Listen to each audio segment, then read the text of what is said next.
It's very complicated. Okay. After 18 years of fighting through bureaucracy, a 76-year-old veteran living in Calvert County will at long last be honored for his service with a rightfully earned Prisoner of War Medal.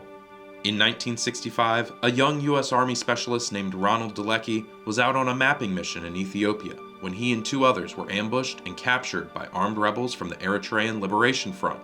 The Eritreans had been fighting for independence from Ethiopia for years, and Dolecki, his helicopter pilot Jack Kalmbach, and an interpreter found themselves caught in the crosshairs.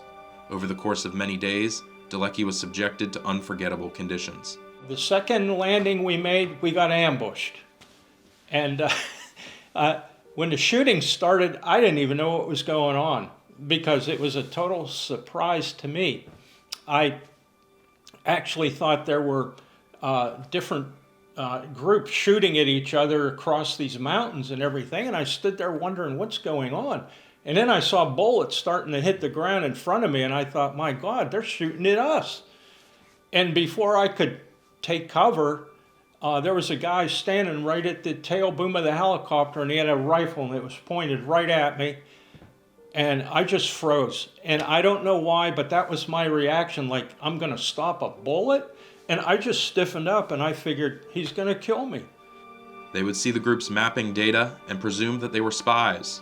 So then they started smashing up the helicopter with their rifle butts and knocking out the windows and screaming and yelling, and I was really scared because I thought, these guys, they're unhinged. I mean, what are they going to do to us? And they're cutting out the cloth interior with bayonets. They're taking everything that's useful from that helicopter that they can use. And lo and behold, they found some ammo in that helicopter, and they were convinced we're hiding weapons. And so they came over to us, and the guy had a bayonet right in my neck like this, and he kept pushing, and I kept backing off before he broke the skin. And they told us we have to get undressed. They're looking for weapons. And what's really weird is the crew chief of the helicopter put the ammo on the ship, and he forgot to put the gun on there.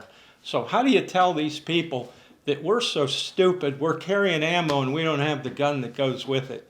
So, you know, they're very suspicious, and they're thinking we're trying to pull something off and all this stuff. So they burned the helicopter and just completely destroyed it. The group would then be taken on a forced march around the northern tip of Ethiopia into the Sudan. I was told it was 155 miles as the crow flies. So we were walking in the heat of the desert, and when that occurred, of course, the U.S.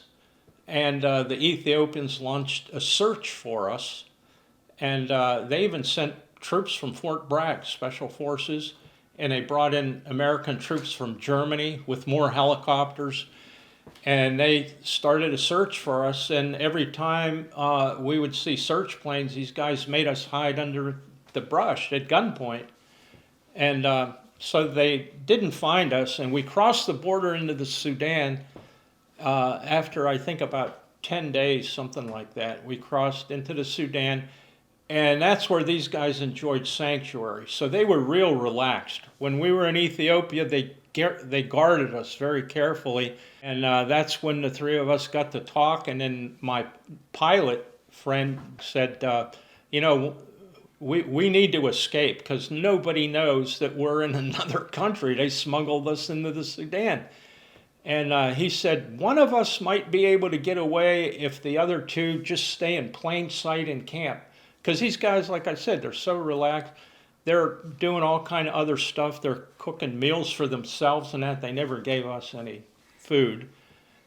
We didn't get any solid food at all for 2 weeks. They only gave us putrid water that would almost make you puke. I mean, it was in goat skin bags, and it looked like chocolate, and it stunk. It stunk really bad. And they gave us that, and sometimes they gave us sweetened tea, a cup of sweetened tea, but no solid food at all. And anyway, we decided, okay, one of us might be able to make it out of here if the other two remain in plain sight, and somehow I got selected. I was the youngest, and I guess the strongest. And my interpreter was almost my age, but he would not try to escape by himself. He did not want to be alone out there. And I think our captors figured nobody's going to try to escape out here because it's a vast wilderness and it's a rough area. And these guys that we have in captivity, they don't even know where they're at exactly. They know they're in Sudan, but they don't know where. And we used that to our advantage, that notion, and it was a little bit reckless, but we did it anyway. Dolecki would make a break for it when nobody was watching, and would later find out that it took hours for his captors to even notice. Soon after, reports began to emerge that the group was presumed to be dead. But over the course of several days, Ron would fight off extreme darkness, dehydration, a pack of wild hyenas, and brutal weather conditions until he was miraculously saved by a small village. After giving him shelter for the night, one villager would walk 4 hours alongside him to get Dolecki to a Sudanese police post on the border. The Sudanese police knew who I was because they were alerted all along the border to look for these Americans. And then they put me in a vehicle, and they took me to the town of Kassala in Sudan. And the police there questioned me for a long time, and they were giving me copious amounts of clean, cool water. And I remember being mesmerized when I would look in a cup and I could actually see the bottom of the cup. That's how clear the water was. And that's something just sticks with me forever. I thought, wow, I haven't seen water like this in a long time. And they wanted me to look through mug books of weapons, because they wanted to know what kind of weapons these guys were carrying. And, and I identified as many of them as I could. I actually owned some of those kind of weapons. And they were communist bloc weapons. And the Sudanese people, even though these guys had sanctuary in Sudan, the Sudanese didn't like them being there. But I guess they overlooked it for some reason. So I had to identify those weapons, and then they told the American embassy, notified them, and they sent a plane, and they took me back to Ethiopia. They put me in a hospital, and they did a whole lot of presumptive tests, like for malaria and schistosomiasis and a whole bunch of other things. And then an Army general came into my room, and he asked me if I was willing to debrief him. He wanted to know where these guys took us, and they gave me a very crude map, because we didn't have, our job was to make maps, we didn't have it.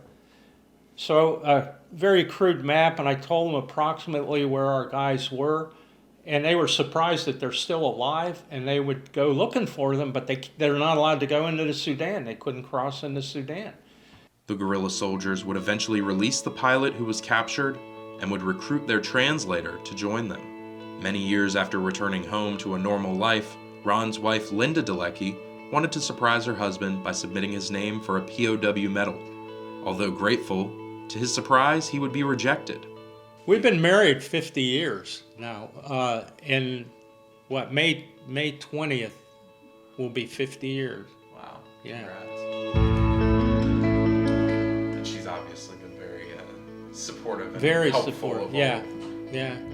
I couldn't get along without her. Best thing that ever happened to me. She put me in for a prisoner of war medal with the help of Paul Sarbanes, who was Maryland U.S. Senator at the time. I didn't know anything about it. I wasn't even thinking about getting a POW medal, and it never occurred to me to do this. So she got a rejection letter from the Army, and she showed it to me, and I was very thankful for what she had done.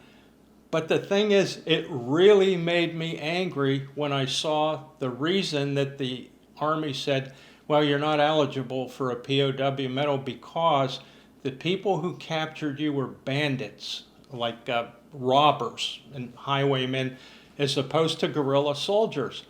And that made me very angry because I knew that was a lie.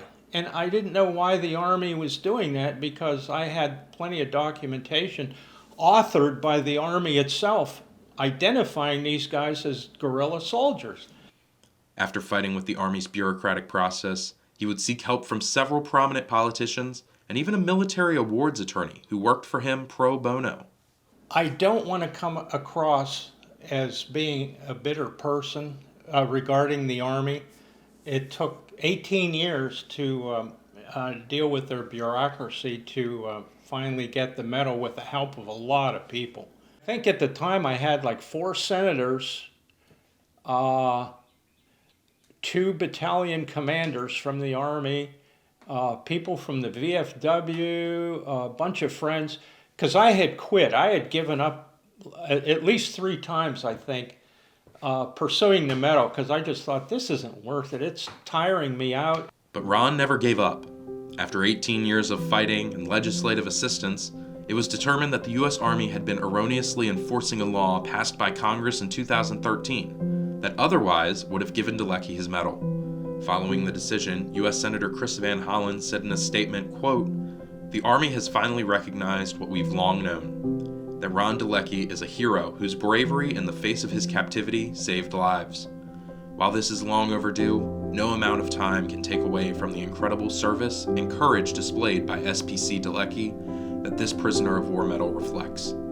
Ron said he's excited to move on from all the headaches and finally enjoy one of his greatest achievements. You know, all my friends, I remember they would tell me, they would say, you know, some people get medals they don't deserve, and some people deserve medals they don't get. And they said, that's just the way it goes.